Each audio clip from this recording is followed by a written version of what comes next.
我姐怎么你了？要不要我跟姐打个电话说说？不用，我还有事儿，先挂了。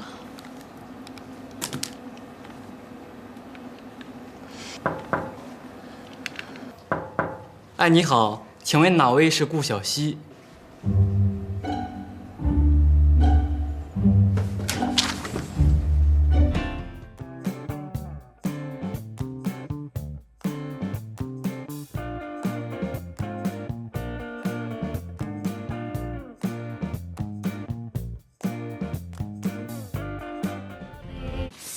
对，哎呀，就是这样。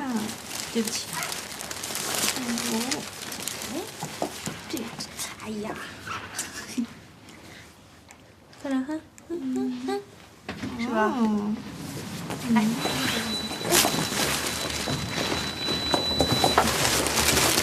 小心点儿，扎着别怪我。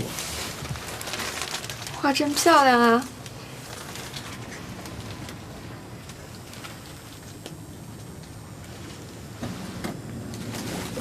牛什么啊，都蔫成那样了，肯定是打折的3折吧。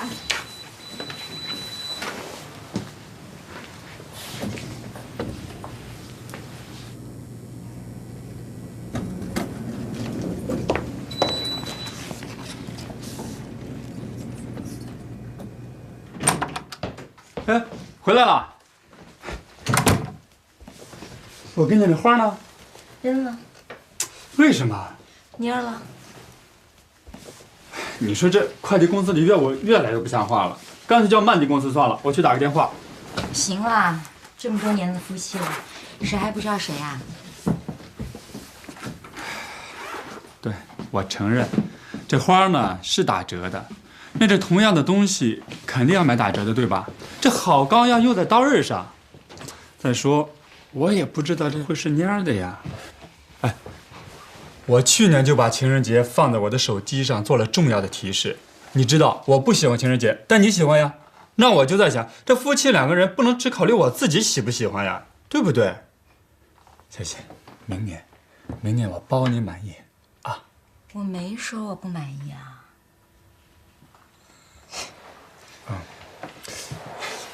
噔噔噔，烛光晚宴，挺浪漫的。那是自然。别点了，蜡烛留着停电的时候用吧。哎，小希，你怎么突然进步这么大呀？这叫退化。给点饭吧。遵命。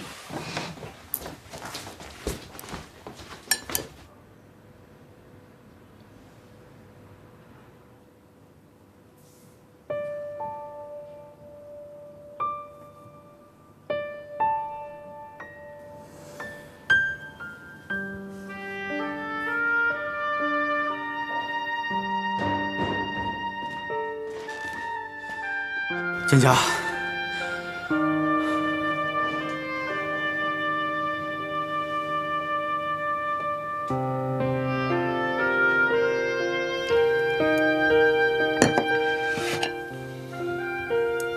怎么了？我今天跟景家吵架了。为了什么？我跟我姐谈，谈什么？我们的事儿。我们没有事儿。为什么？我已经说过了。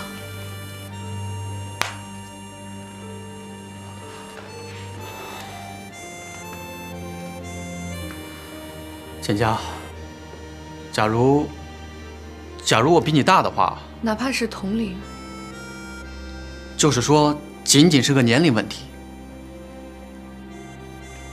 你是怕舆论吗？我怕输。和比你大的人在一起就不会输？概率会小很多。再小，落到你的身上，那也是100%。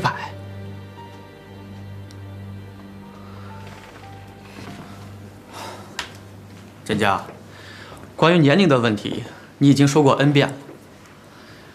我仔细认真的考虑过 N+1遍，我认为根本就不能成立。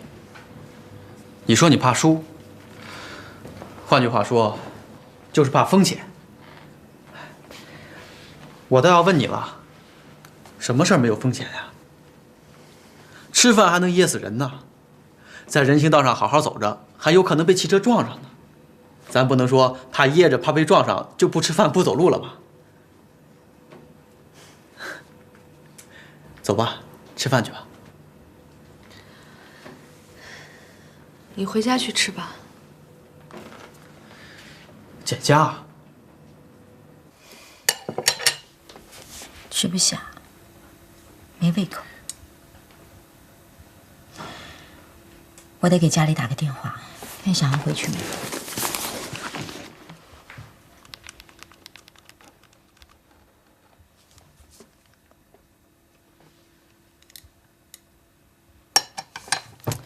占线。你是说小航跟佳佳在一起啊？如果小航没回家的话，好。小夏，开饭。哦。哎，主任同志，你儿子不回来了？他又有什么事儿？今天是情人节呀。情人节跟他有什么关系啊？别看他没女朋友啊，可他跟他的同事和一般的朋友在一起，那感觉呀，也比跟咱们在一起，那要好得多。现在俺们村的年轻人也稀罕过这个节。嗯，这风也刮到农村去了啊。起头是一对在上海打了几年工的小两口，挣了些钱回来就把老房子给翻修了。还换上了你们城里人用的家具，把炕都打了，睡床。哦，那他们怎么过情人节？俺也不知道，俺都是听小姑子回来说的。她岁数小，对这些事儿吧感兴趣。那天，俺们村一帮丫头都到那家去看她，说他们家呀到处插着花儿。玫瑰花？啥花俺不知道，俺估摸着就是那种塑料花呗。说他们两口子还点着蜡吃饭。俺小姑子回来说，你说这有电不使，使蜡，这过了叫啥节吗？穷节。哎，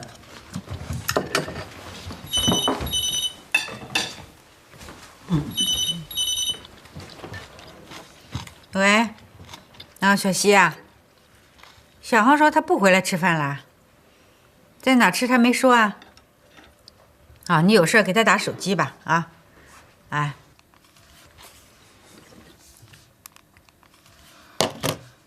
准是跟景家在一起，准的。我说呀，这事你别掺和。旁观者清，当局者迷。他们俩真的不适合，我是为了大家好。你急死人了！嘿，你看你，这皇上不急太监急，你急有什么用啊？哎呀，先吃饭，快。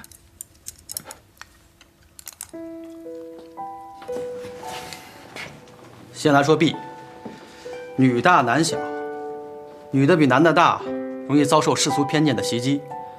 但婚姻和爱情是我们两个人的事情，只要你不在乎，那些偏见就袭击不到你。所以，这不算 B。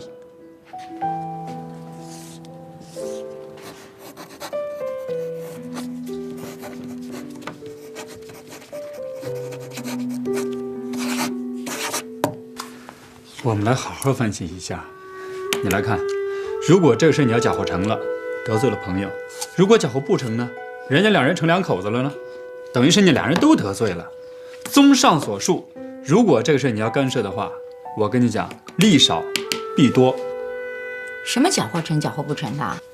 这事儿啊，要是能成，我还搅和啊。小航我还不知道，他过去交的那些女朋友没有一个超过3个月的。简家也是啊，他现在是因为身边没有人，正好遇上了小航。这不是配得上配不上的问题。我并不认为我比谁大，有钱时就配不上谁。我只是不想今朝有酒今朝醉。好吧，退一万步，就算我杞人忧天没事找事的，他们将来真的能够结婚了，结婚就是一个目的地了吗？将来啊，就算小航能够忍，这简家呀也肯定别扭。你说，从小航到这个刘凯瑞，他们的心理落差跟物质的待遇是差的，可不是一点半点的。有那么严重吗？顶大不忌，要不了离婚就是了。说的容易，离婚，我告诉你，要是让我爸妈知道小航现在跟简家在一块儿啊，非气死不可。你能确定？当然确定啊。简家跟刘凯瑞已经6年了吧？你说撇开我们这个朋友关系、熟人关系，客观的来说，他就一第三者啊。我爸妈受那个教育，他会让他的儿子跟这样的一个女人在一块儿？不可能。哎呀，也是，都说是结婚谈恋爱是2个人的事儿，看来还真不是啊。当然不是啊，要真是，那大冷天的，我还跑到你们何家村里面去过春节啊？哟，这6年了，去了1次半，整天没完没了的说。那你怎么不说说我给你爹是端屎端尿的，这个端茶倒水当牛做马的这个事儿啊？那我妈还帮你们全家看病呢。那我爹给你们家找保姆呢。那我，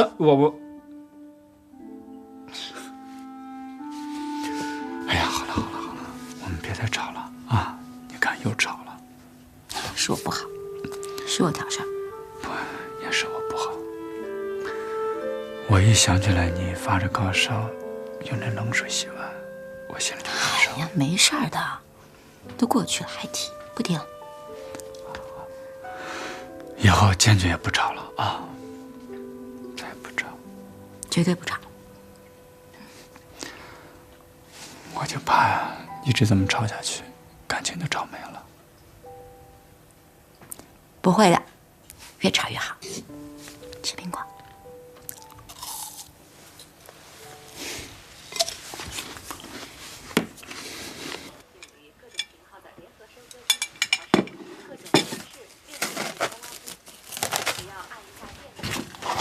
哎，小夏，剩菜不要了。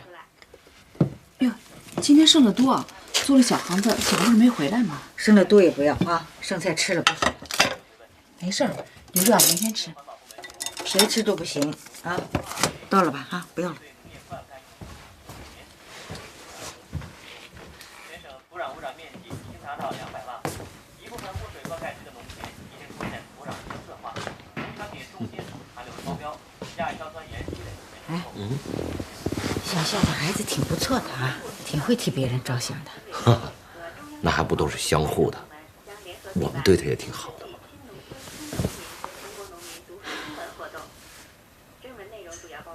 哎，我说，等闲一闲，家里的事儿少点儿，让他把孩子带来玩玩啊。哼，算了吧，你别心血来潮了。你呀，闲不下来。哎，你呀，娶我这个老婆啊，这辈子很亏啊啊！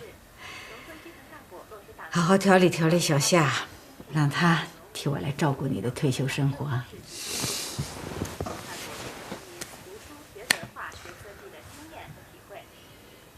抛绳索的人站在木船上抛，以缩短距离。由于木船难以固定，加上风力太大，不行，我还是得回家取。你先想想，你回家干嘛呀？目前民兵预备回家干嘛我不知道，但总比待在这干着急要强。哎，我今天晚上有可能不回来了啊。小航什么时候回来，我什么时候跟他谈。人小航也是成年人了。什么成年人？他还没有长成。师生们参观了他根本就不知道自己在做些什么。精彩的军事控的表演，官兵们过硬的军事素质。家人反对，你的家人还是我的家人？主要是你的。这是我们的事儿，跟他们没关系啊。你这种说法只存在于理论和法律上。不说别人，你姐跟你姐夫，恋爱的时候轰轰烈烈，非他不娶，非他不嫁。结了婚，3天一小吵，5天一大吵。为什么？不都是为了2个人那个家吗？道理很简单，结了婚也不能不要爹娘，为了什么都不能不要爹娘。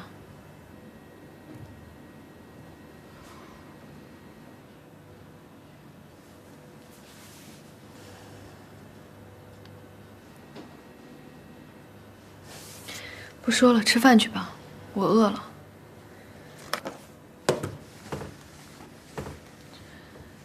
咱们俩的事儿，不要跟你父母说，就当没有发生过。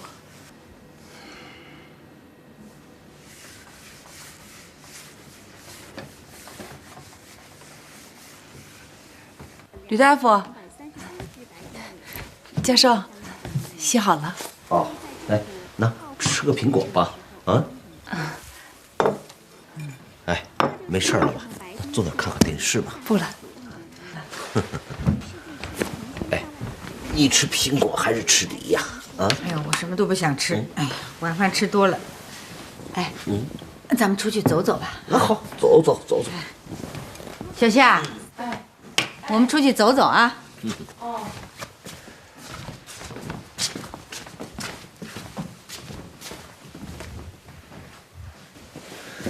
小夏，那水果你自己吃啊。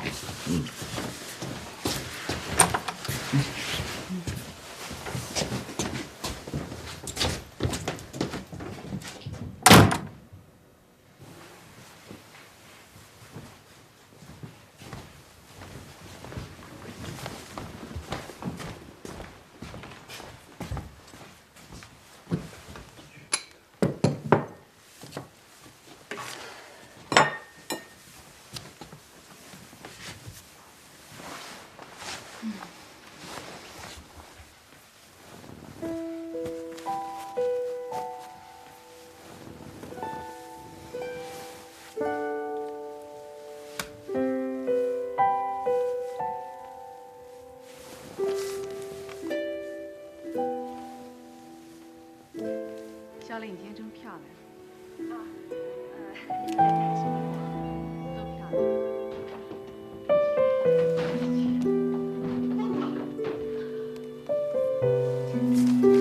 动手吧你！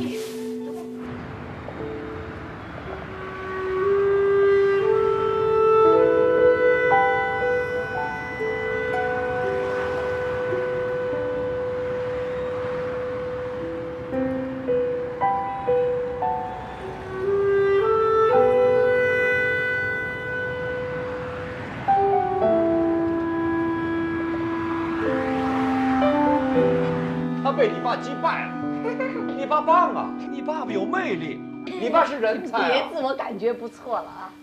宋建平，你有病啊你！没有人能打掉我，亲爱的别哭泣。宋建平，你不是个东西，我当然不是东西了，我是人啊。庸人。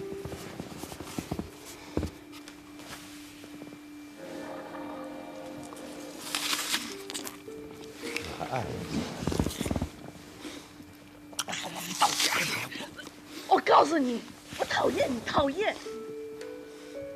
儿女间这种事儿，别人少掺和。别人，我是别人呐，这怎么回事啊？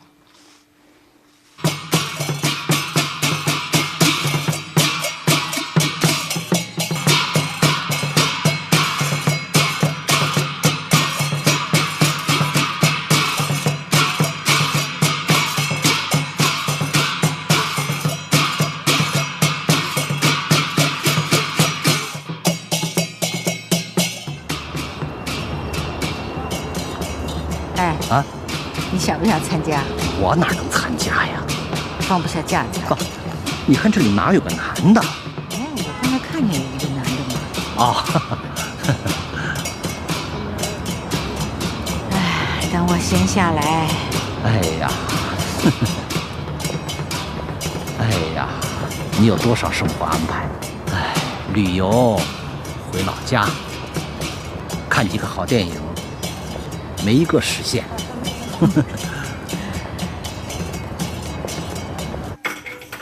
看到妹妹。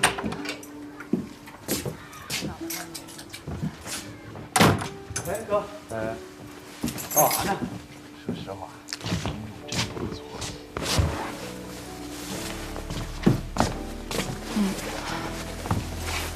是教授让俺吃的，电视也是他们让俺看的。活儿都干完了。我爸妈呢？出去散步去了。谢谢你肝火怎么就这么旺？哎，爸爸，别关了，看着呢。那你说他妈妈是整高，说你和妈妈小航呢？是不是整高？还没回来呢。今天才真真切切体会到什么叫要看就坐着看。俺不看了，俺干活去了。你不是说活都干完了吗？你再看看有啥活？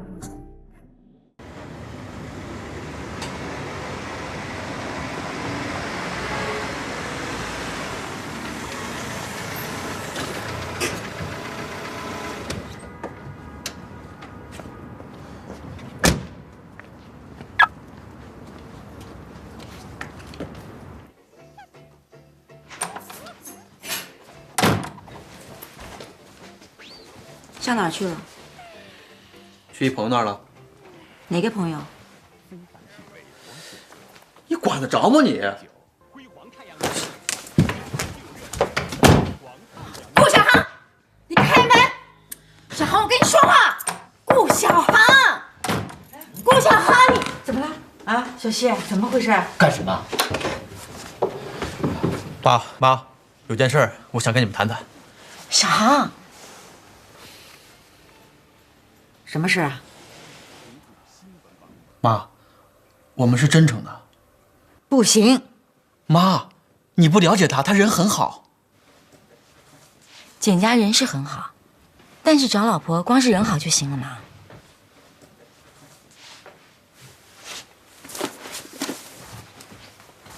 他人也很好，你怎么不跟他？小希，我得跟小航说正经事儿。我最讨厌这种假招子，一张嘴就是只要人好就行了，真的是只要人好就行了吗 ？No。他年龄大，跟别人有过这样那样的关系，我们都可以不在乎。现在都是21世纪了，啊，非得女的比男的小，非得是贞洁烈女，这都不应该成为选择对象的依据。但是我认为，嫌贫爱富，这不能说不是一个缺点。是啊，小航，你以前交的那些女朋友，你不就讨厌她们嫌贫爱富？你说的，凡是冲钱的，一律免谈，多好的一概不要，这可是你说的吧？我可没刘凯瑞有钱啊。但是他不肯跟简家结婚呢。不管你们怎么说，我就觉得简家好，比你们给我介绍的那些都好。那些一天到晚就知道用小鞭子抽着男人，让男人给他送这送那的女孩，我烦透了。简家从来不，他要懂事儿，要有分寸的多。小航，这就是你问题的症结。简家之所以能够吸引你，就是因为他比起你那些交往过的女孩，他跟他们是不同的。你觉得他新鲜，但你有没有想过，等你这股新鲜劲儿过去，你该怎么办？要是过不去呢？不可能，就算你过不去，他也得过去。根据什么？根据他从前的爱人。如果你们结婚，你给他的能比得上刘凯瑞给他的？他是不喜欢刘凯瑞才会跟他分手。我已经跟你说过了，他们不是分手，是因为刘凯瑞不肯跟他结婚。小航，那好女孩有的是，咱们条件也不错，你干嘛非找她不可呢？他就是以貌取人。对，我就是以貌取人，怎么了？我喜欢长得好看的女孩，喜欢赏心悦目，这有什么错吗？当然没错，不过除了长相，人品方面，你不能一点都不挑吧？他人品也好，别的方面我不了解，也没发言权。但是嫌贫爱富，就算他确实曾经嫌贫爱富，我也不认为这是一个什么了不起的大缺点。妈，您别搭理他，您还不知道吗？他逆反，您越反对他，他越来劲。你别小人之心啊！我这不是逆反，我是认真。你刚才说最烦那些明明喜欢钱而不说喜欢的假招子，我更烦的是你们这些整天把嫌贫爱富挂在嘴上批判的假招子。那些人之所以不敢把心里喜欢的说出来，就是因为你们这些人的存在。你倒给我说说看，这嫌贫爱富究竟有什么大不了的不好？一方面为了过上有钱的好日子拼命工作，一方面又拼命指责别人爱钱不好，这不自个儿抽自个儿嘴巴吗？不要转移话题。我们现在说的是简家。如果简家真像他自己表白的那样，是为了爱情，那他为什么不去爱个穷人，非得去找一个有家室的富人？哦，您的意思是不是说，只有跟穷人结合的爱情才是纯粹的爱情，才是脱离了低级趣味的爱情，才是高尚浪漫的爱情？婚姻不是慈善事业，扶困济贫，啊，谁穷谁需要帮助就冲着谁去。小航，我看你这人做事啊，根本就没有原则，典型的实用主义。刚才还说最讨厌那些拿着小鞭子抽着男人送这送那的女孩，现在倒反过来给他们代言了。这有你什么事儿啊？有这功夫，你还是好好想想和何建国的事儿吧。我们俩没事儿。没事儿整天打。你们为什么打？说穿了就一个字儿，钱。不，2个字儿，没钱。姐，你想想，你要是有钱的话，他们家的那些事儿还算是事儿吗？啊，给他爹他娘一人买一栋别墅，再请上1个排的菲佣，再给他们1人1000万，想干什么干什么，有什么难的呀？回乡省亲，父老乡亲们都得净水泼街。你银行里有好几个亿的钱闲着呢，正打算投资故里，造福家乡呢。求你安排个工作，求什么求？都是一奶同胞，从小撒尿和泥长大的。说吧，想干嘛？直接给你2000万，想干什么干什么，赚了算你的，亏了算我的。行了，小航，也许你认为嫌贫爱富不是缺点，但是我们认为是。这件事情上，我们的世界观不同，我们没有权利强迫你不接受它，同样，你也没有权利强迫我们接受它。老顾，我们休息去。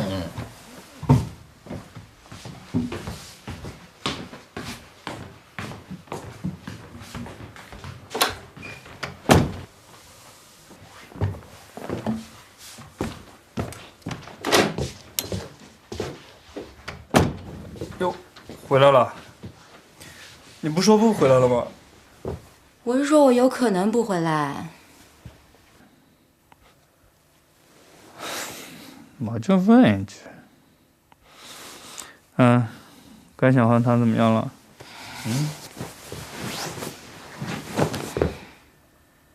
哎，你知道我刚刚进门的时候家里没人，小夏在干嘛？小夏，他在干嘛？看电视吃苹果。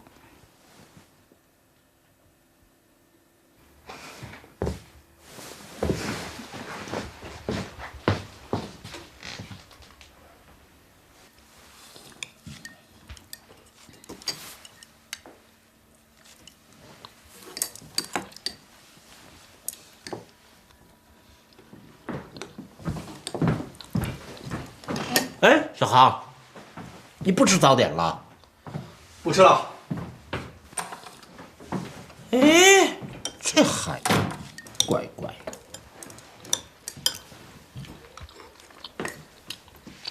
你今天多吃点啊，上午还有手术呢嘛。小夏，今天买点小油菜、西红柿，买根白萝卜啊。再买块豆腐吧。中午给教授炒个红烧豆腐，放点虾仁。家里还有虾仁吗？有。晚上做点红烧肉吧，小航晚上回来吃。记住啊，少放盐，淡了好办，咸了可不好办啊。知道了。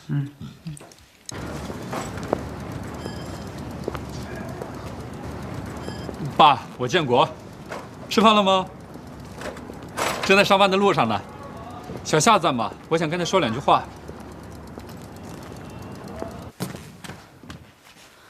哎，啥事儿，建国？哦，中。那先挂了。哎。教授，没啥事儿，那俺出去买菜了。啊，行，好。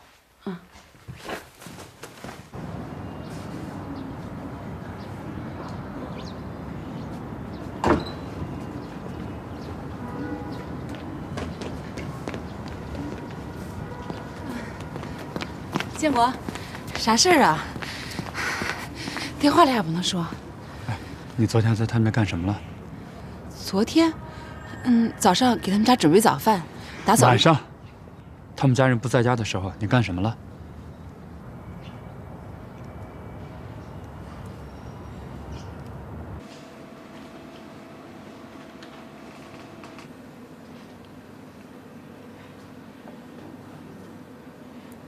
简佳，干嘛？我想跟你谈谈。我不想跟你谈。不谈也行。那我单方面的通知你，我爸妈坚决的反对你跟小航的事。小航跟你爸妈说了？是，我爸妈坚决的反对。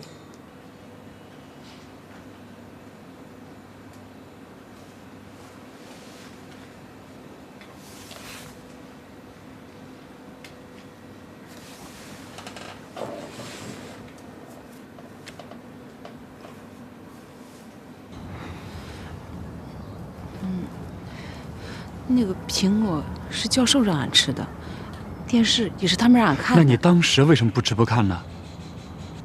那不是不好意思吗？啊，那背着别人就好意思了。俺以后一定注意。以后注意。那早干什么去了？我早跟你说什么了？那人家说是一家人就是一家人了。咱是保姆，咱是出来挣钱给孩子上学读书的，不是出来享受的。可俺当时那活都干完了。那你干完了，你就光明正大的坐下，光明正大的吃，是吧？当面不吃背后吃，那换了你怎么想啊？我知道你难，我也知道做保姆难，不是在于活多少，而是在于整天跟他们家人住在一起，看别人脸色。那一家人还有锅碰上勺碰锅的时候呢，何况咱是一个外人，一个保姆。知道难就得上心，就得严格要求自己，对不对？整天耍这种小心眼儿，那一两天行，时间长了能行吗？俺没有耍小心眼儿。你这就是。哎，那小西跟他爸妈说了。他这人啊，心眼不坏，就是嘴巴上厉害点儿。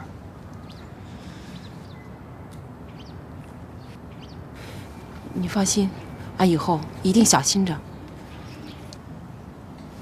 行，我也该走了，你要去买菜吧。我跟你说呀，好好干，这家人在城里算不错的了，给钱也高。走了。我跟小西会说一声啊。对，你出门跟他说一下啊。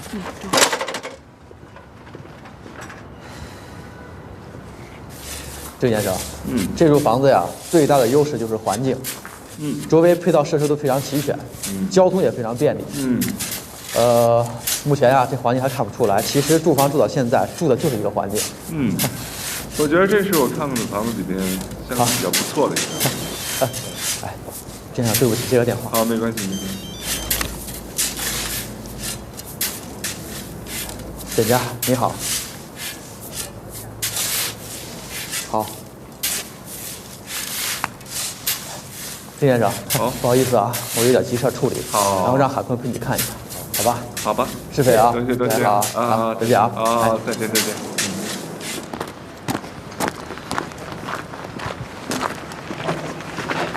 简佳，出什么事了？你把我们的事儿跟你爸妈说了？啊。这么说你是认真的？可是你父母不同意。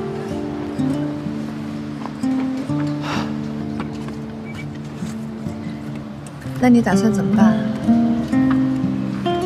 你打算怎么办？要看你的。我打算一直说服到他们同意为止。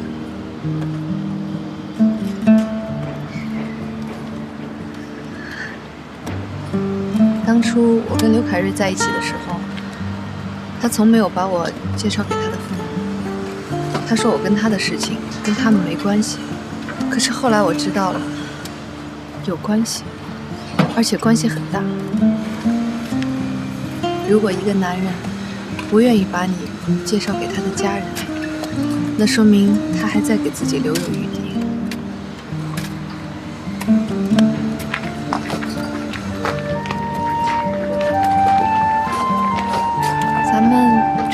地儿走走吧。去后海吧。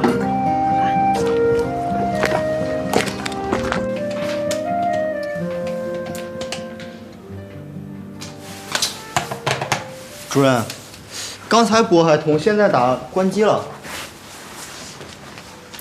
冠希，检查去哪儿了？告诉你了吗？上级去哪儿？怎么会跟下级报告呢？好了，不等了，我们开会。这个会我们说一下啊，春节大家值班的事情。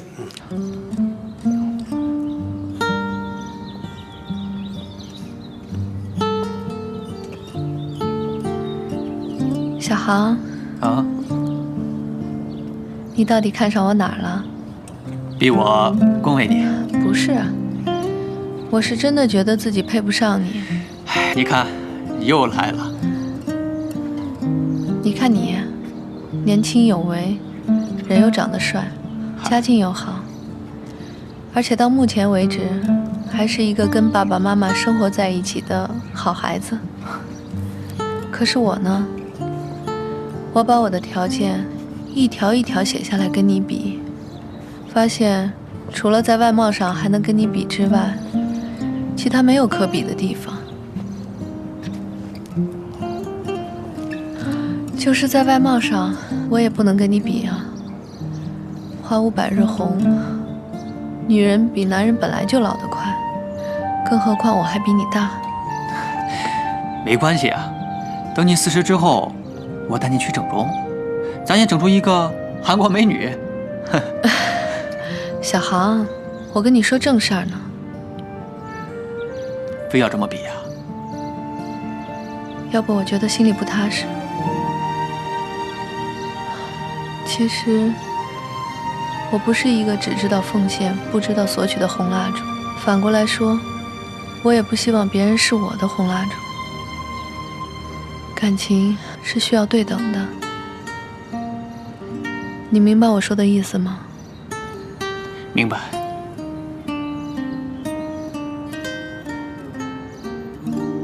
我们市推出的书有39种，重点书2种。重点书就要重点做，具体的做法，简家已初步拟定了一个方案，我今天说一下，大家来做补充。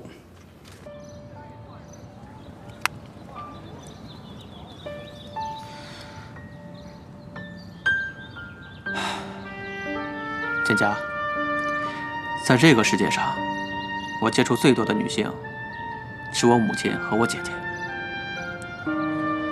我母亲是个事业性的女人，家人对她的需要，永远要让位于她的工作。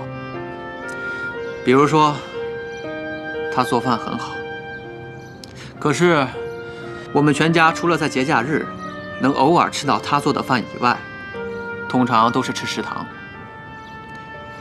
再比如，家里有事儿和医院有事儿，她一定是放下家里的事儿去医院。记得小时候，有一次我发烧，半夜里她接到医院的电话，扔下我就走了。等她回来的时候，我已经烧得迷迷糊糊，什么都不记得。当时我就在想，以后妈妈也许会变的。结果以后一切照旧。至于我姐姐，你了解，她人不坏，但是大大咧咧，任性自我，做事很难去考虑别人的感受，体会别人的心情。我从小受到的教育，就是要做个男子汉，做一棵能让小鸟栖身，让常青藤攀爬的大树。遇到你之前，我接触的那些女孩，也都是些小鸟、常青藤，所以我还以为女人就这2类，一类是我妈那种事业型的，一类是我姐那种小鸟常青藤型的。我没想到还有你这种型的。我是哪种型的？兼具了这2种型的长处。不会吧？再努把力就会了。好啊，你给我使激将法。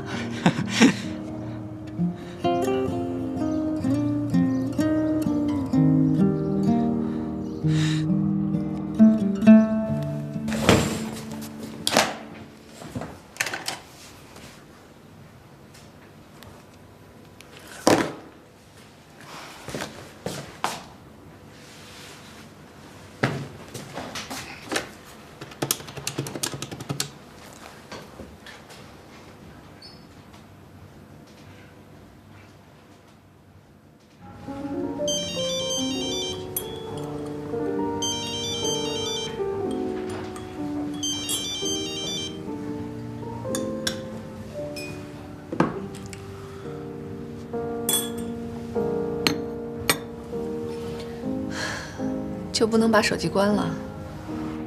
公司规定了，必须让老板和客户24小时都能找到我。那你还是接吧，你总是不接你姐电话，她会不高兴的。我就关了机，效果也是一样的。哎，陈老师，哎，是我到了。哎，好的，好的，好的。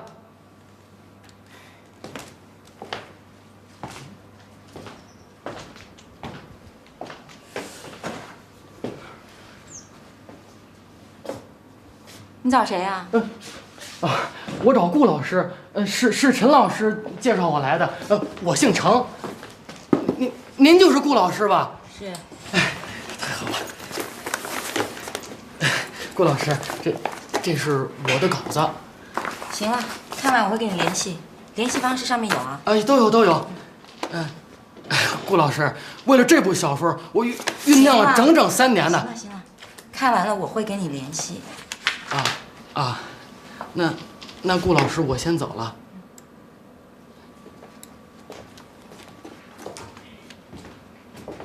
哎，你手机借我使一下。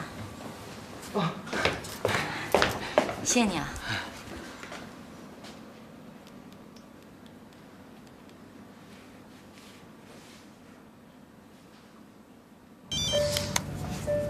你好，哪位？顾小航，你为什么不接我电话？哈！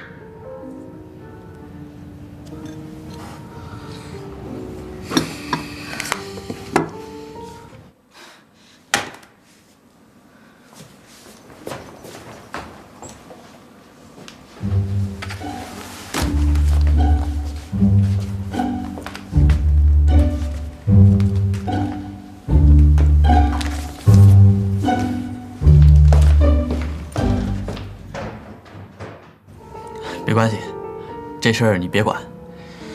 找时间我跟我姐好好谈谈，让她将心比心。当初她跟何建国结婚的时候，多少人反对呀！我妈头一个就不赞成，结果呢，她还是跟何建国结了。我妈这人啊，厉害是厉害，但也非常聪明。真成继承事实了，她才不会因为这个就不认她的儿子呢。我是不想让你为了我跟你们家闹的。我们家的事儿你就别管了，我全权处理，你负责你们家那边。